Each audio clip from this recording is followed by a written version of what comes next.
gusto mo malaman kung paano nawala ang PCOS ko gamit itong product na to, just keep on watching. So, since 12 years old ako, problema na talaga sa akin yung mens ko kasi sobrang dalang ko lang magkaroon. Like, isang taon, isa lang. Up until to, hanggang matapos yung teenage years ko. Actually, hanggang 20 years old and 21 years old ako ganito pa rin. Hindi ko pinansin yun, actually. So, to make the long story short, noong June 2021, ayun, na-diagnose ako with PCOS. Meron ako both left and right ovaries ng cysts.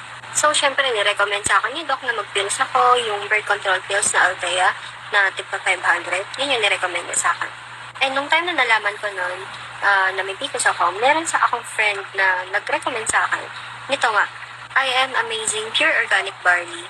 In-explain niya sa akin na organic herbal drink to na makakapag-help na mawala ang cyst ko.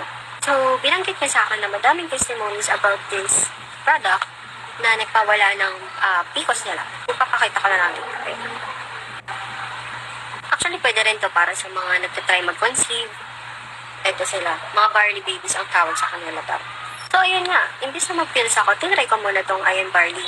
Since herbal drink naman siya and pure organic, why not, diba? Doon tayo sa, sa natural way. So, ayun nga. Nakita ko tong store na to sa IG.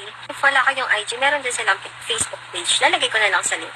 Sila yung legit distributor ng I Am Pure Organic Barley. So, sa kanila ako bumibili. As in, nung pag-start ko pa lang talaga. Guys, beware ha. Kung bibili kayo nito, huwag kayo bumili sa Shopee kasi may mga fake doon na yung tig pa 500. Sobrang sikat kasi ng company nila. Ang daming gumagaya nun. So, yun nga.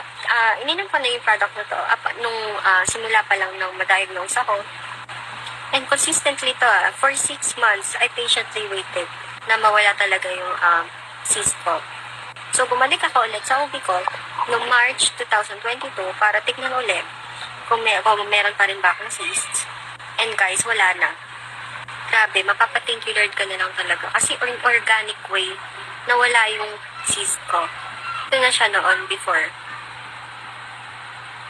And ito siya after. If you have questions or inquiries, doon na lang kayo dumirect.